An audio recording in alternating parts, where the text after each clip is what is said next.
함께 보신 하나님 말씀은 구약성경 시편 109편입니다.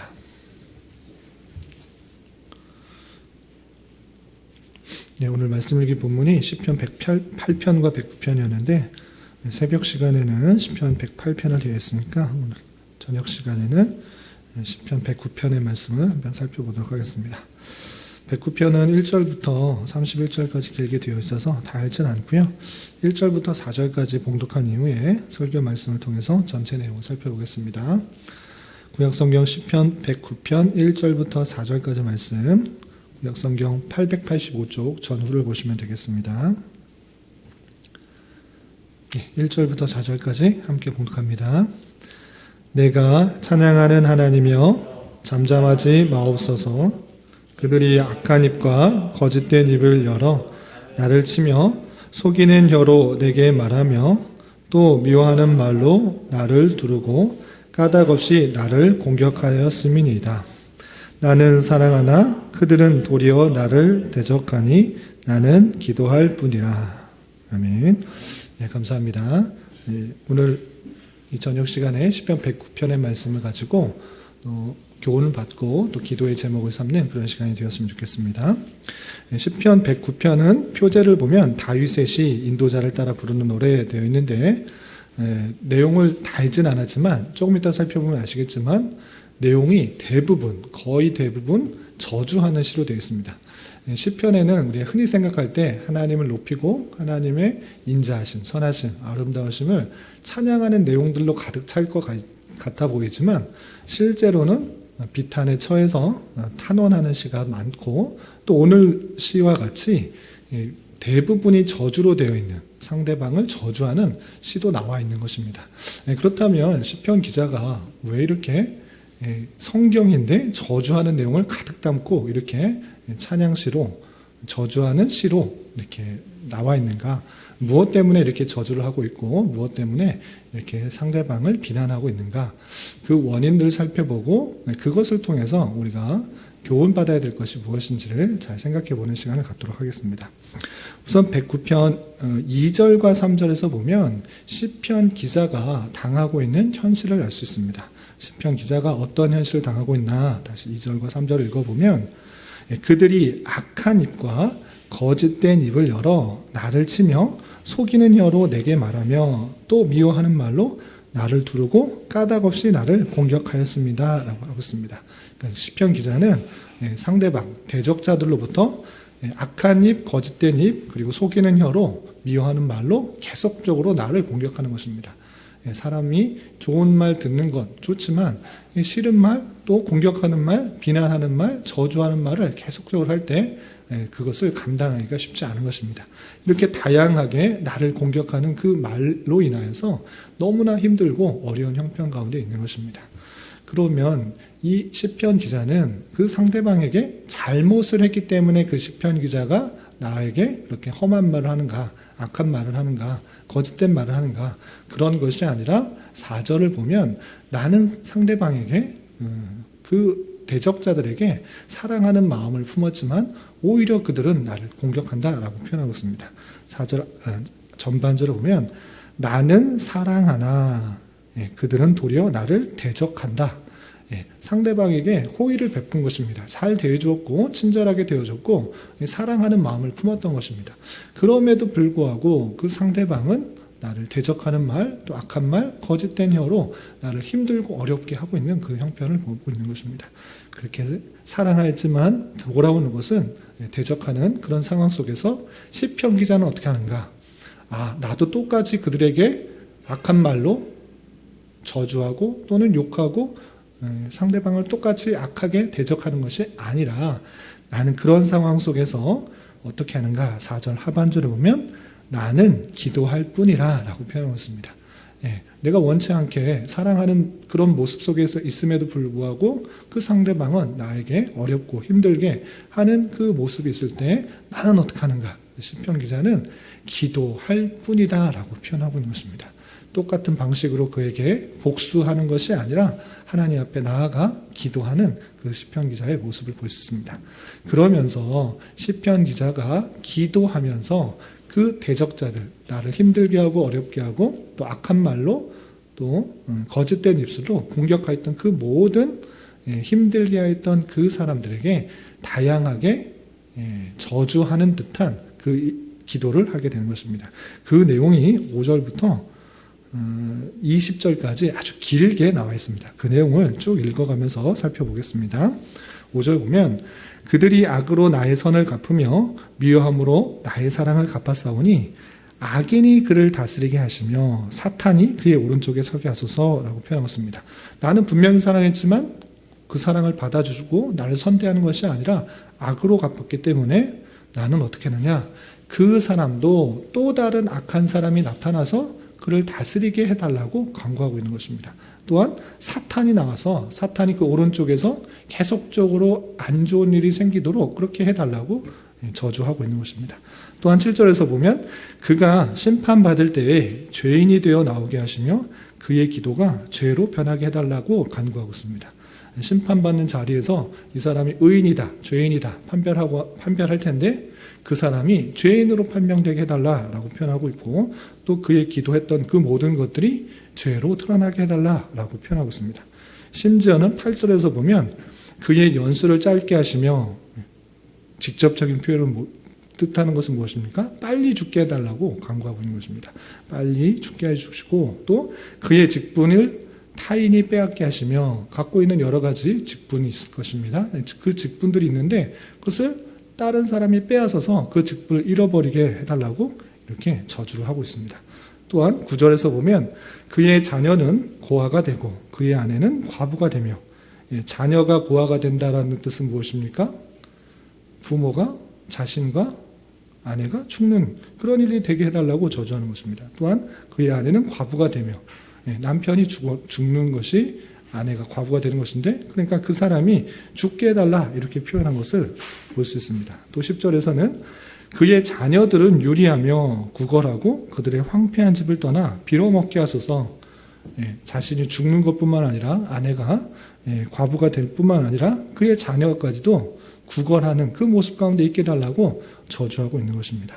또한 11절에서는 고리대금하는 자가 그의 소유를 다 빼앗게 하시며 그가 수고한 것을 낯선 사람이 탈취하게 하시며 그에게 인애를 베풀 자가 없게 하시며 그의 고아에게 은혜를 베풀 자도 없게 하시며 그의 자손이 끊어지게 하시며 후대의 그들의 이름들이 지워지게 하소서 하면서 그의 자자손까지 생명을 끊어줘서 아내와 또 아들, 자녀에게 해가 끼칠 뿐만 아니라 재물도 다 빼앗기고 또한 그의 자손까지 끊어지게 하는 그런 저주를 계속적으로 퍼부으며 하나님께 간구하고 있는 것입니다. 그러면 왜 이렇게 저주를 하고 있는가? 그 이유를 조금 건너뛰어서 16절에 보면 그렇게 저주를 하는 이유를 이렇게 밝히고 있습니다. 16절에 보면 그가 인자를 베풀 일을 생각하지 아니하고 가난하고 궁핍한 자와 마음이 상한 자를 핍박하여 죽이려 하였기 때문이다 라고 하면서 시편 기자가 그렇게 나를 공격했던 그런 사람들을 저주하는 이유에 대해서 이렇게 표현하고 있는 것입니다. 그 사람이 착한데도 불구하고 저주를 한 것이 아니라 그는 인자를 베풀 생각이 전혀 없다. 가난한 사람들, 궁핍한 사람들, 마음이 상한 자들 있으면 돕고 또한 위로하고 격려하고 베풀어야 되는데 그런 마음 전혀 없다. 오히려 그런 사람들을 핍박하고 죽이려 하고 있는 모습이기 때문에 그러한 사람은 이 땅에 있으면 안 되겠다라는 생각을 가지고 시편 기자, 특별히 다윗은 그런 사람들을 저주하면서 그런 사람들이 없어지게 해달라고 간구하며 탄원하며 저주하고 있는 것입니다. 그런 내용들이 또 17절 이하 계속적으로 20절까지 계속적으로 저주를 하고 또 더 심하게 악하게 되달라고 간구하고 있는 그런 모습을 볼 수 있습니다. 그러면 이렇게 20절까지 계속적으로 그 사람 잘못되게 해달라고, 나를 핍박한 사람 잘못되게 해달라고 저주하면서 끝나는 것이 아니라 시편 기자 다윗은 그런 가운데서도 하나님께서 나를 지켜주시고 인도해 주시고 보호해 달라는 그런 간구를 21절부터 31절까지 하게 되는 것입니다. 그 내용을 좀 더 읽어보겠습니다. 21절 이하 쭉 읽어보면 그러나 주 여호와여 주의 이름으로 말미암아 나를 선대하소서. 주의 인자하심이 선하시오니 나를 건지소서. 나는 가난하고 궁핍하여 나의 중심이 상함이니이다. 나는 석양 그림자같이 지나가고 또 메뚜기같이 불려가오며 금식함으로 내 무릎이 흔들리고 내 육체는 수척하오며 나는 또 그들의 비방거리라. 그들이 나를 보면 머리를 흔드나이다. 여호와여 나의 하나님이여 나를 도우시며 주의 인자하심을 따라 나를 구원하소서. 이것이 주의 손이 하신 일인 줄을 그들이 알게 하소서. 주 여호와께서 이를 행하셨나이다 라고 하면서 계속적으로 나를 대적한 자들, 그들이 불의하였기 때문에 하나님께서 그를 심판하셔서 그와 그 자손들이 끊어지도록 간절히 저주하며 간구하는 내용으로 할 뿐만 아니라 나를 하나님께서 지켜주시고 선대해 주시고 인도해 주시고 보호해 주시도록 계속적으로 간구하는 그 시편 기자의 마음을 살펴볼 수 있습니다. 그리고 간구하는 것에 그치는 것이 아니라 나를 구원해 달라고 기도하는 것에 그치는 것이 아니라 이 어렵고 힘든 상황이 있음에도 불구하고 시편 기자는 더욱더 하나님의 인도하심과 구원하심이 있을 줄 알고 하나님을 높이며 찬양하는, 감사하며 찬송하는 내용이 30절과 31절에 고백되면서 이 시편이 맞춰지고 있습니다. 30절과 31절 보면 내가 입으로 여호와께 크게 감사하며 많은 사람 중에서 찬송하리니. 지금 변화된 상황은 아직 없습니다. 어렵고 힘든 상황이 계속적으로 있는 것입니다. 대적자들에게 선대했지만 오히려 그들이 악한 말로 또 속이는 혀로 계속적으로 공격하는 것들로 인해서 너무 힘든 상황이 있습니다. 그럼에도 불구하고 시편 기자는 하나님께서 어떠한 분이신 줄 알아, 하나님께서 그 백성을 신실하게 구원하실 줄 알아, 그 마음 가운데 이미 감사와 찬송이 있는 것입니다. 내가 입으로 여호와께 크게 감사하며 많은 사람 중에서 찬송할 것이다. 어렵고 힘든 상황 속에 있음에도 불구하고 하나님을 믿기 때문에 내가 감사하며 하나님을 찬송하겠다라고 표현하고 있는 것입니다. 31절에서도 그가 궁핍한 자의 오른쪽에 서사 그의 영혼을 심판하려 하는 자들에게서 구원하실 것이미로다 라고 하면서 하나님께서 그 궁핍한 자, 의를 갖고 있는 자, 하나님의 택하신 백성, 그의 우편에 서서 그를 지켜보아시고 구원하실 것이기 때문에 이 시편 기자 다윗은 더욱더 감사하며 찬송할 수가 있는 것입니다. 이런 내용을 통해서 우리가 어떤 것을 어떤 것을 교훈받을 수 있는가 생각해 보면 첫 번째로 하나님의 뜻에 따라서 살아가려고 할 때 때때로 원치 않게 당하는 어려움이 있을 수 있다는 사실을 잊지 말아야 됩니다. 하나님을 믿으면 항상 기쁘고 좋은 일만 있는가? 그런 것이 아니라 성경에서 내용을 살펴보면 다양하게 원치 않게 어려움, 환난들을 당하게 될 수 있다는 사실을 잊지 말아야 될 것입니다. 물론 선민에게 있어서 어려움과 환난은 잘못을 했기 때문에 하나님께서 꾸중하는 것으로, 책망하는 것으로, 징계하는 것으로 말미암아 어려움을 당할 수도 있습니다. 그것은 하나님의 백성을 거룩하게 위한 방편입니다. 그런데 그것 외에 그런 것 차치하고서라도 하나님의 말씀들을 열심히 살려고 애를 쓰며 살려고 했음에도 불구하고 그렇지 않게, 내가 원하지 않게 찾아오는 어려움들이 있을 수 있다는 것입니다. 시편 기자도 나는 상대방을 사랑하고 선대하였다.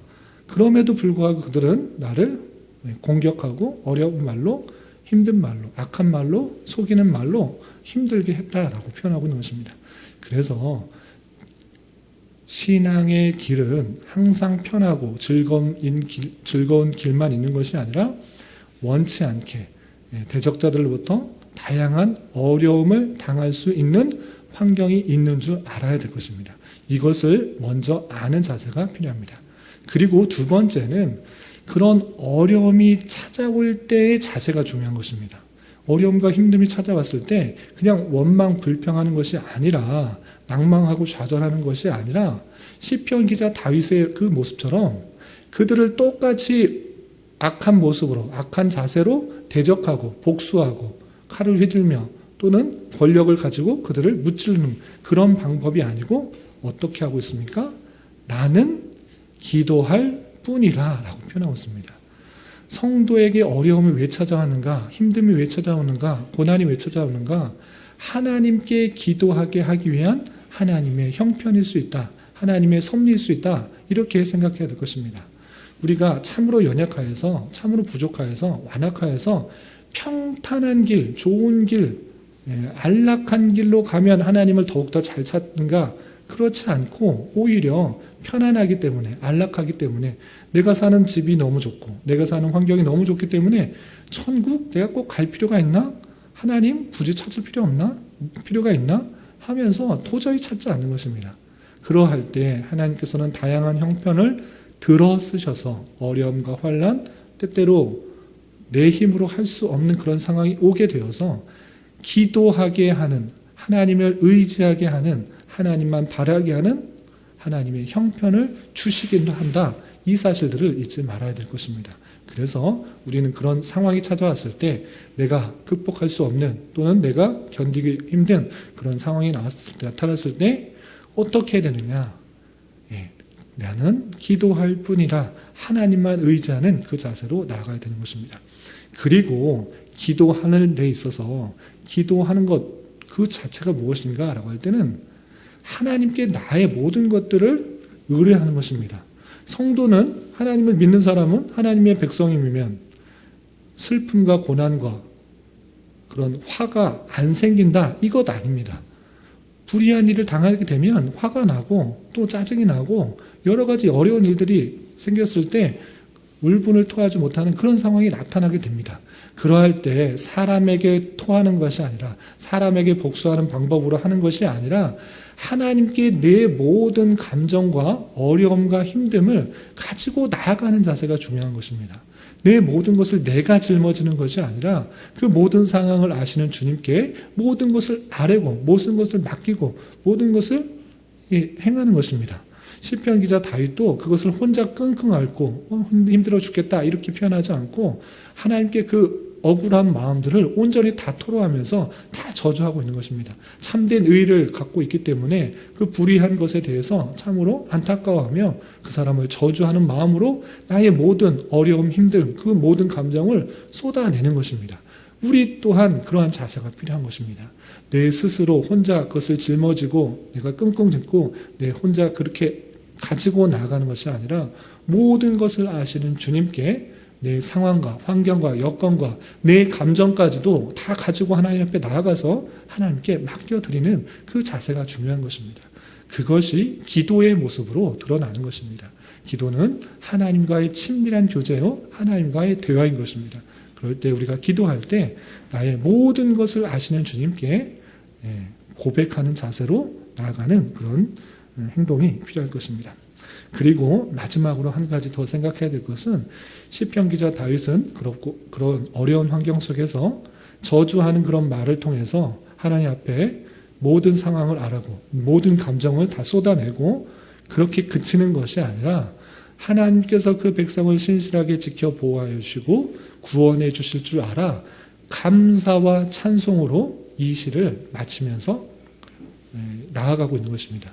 마찬가지로 당장의 상황이 바뀌지 않는다고 할지라도 하나님께서는 하나님의 때, 하나님의 방법으로 반드시 그 백성을 지켜 보호해 주시고 가장 필요한 것으로 인도해 주시고 가장 필요한 곳으로 이끄셔서 성숙시키고 성장시키고 하나님의 귀한 백성으로 자라게 하시는 섭리가 있는 줄 알아.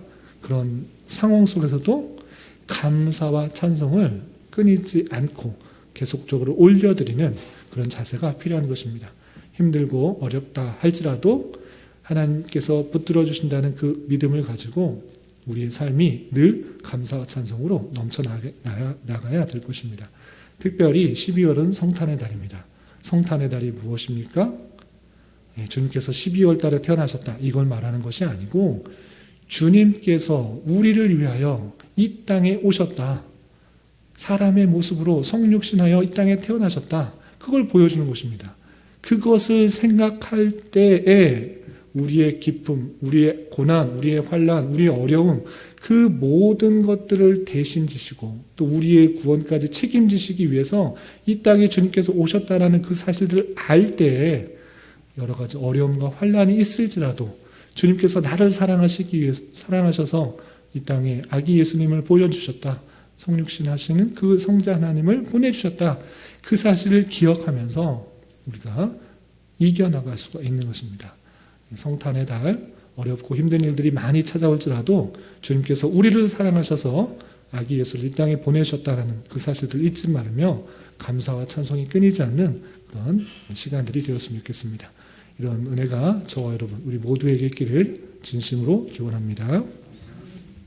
기도하겠습니다. 하나님 아버지 감사합니다. 오늘 말씀을 통하여 대적자들의 핍박 속에서 여러 가지 어렵고 힘든 상황 속에서도 더욱 하나님만을 의지하며 기도하며 구원을 기대하며 감사 찬송하는 시편 기자의 찬송을 살펴보았습니다. 이런 말씀을 깨달은 자로서 우리 또한 참으로 의지할 분이 주님밖에 없음을 깨달아 우리의 모든 상황을 주님께 아뢰며 주님만을 의지하는 자 되게 하여 주시고 이런 환난과 역경을 통해 그리스도의 날이 이를 때까지 우리의 신앙이 더욱더 강건하여 성장하며 성숙해지는 은혜가 있게 하여 주시옵소서. 주님, 이 시간에 우리에게 주어진 여러 가지 기도 제목을 가지고 주님 앞에 나아갑니다. 가장 선한 것들로 응답하여 주실 믿고 믿음으로 간구하는 시간 되게 하여 주시옵소서. 예수님의 이름으로 기도 올리옵나이다. 아멘.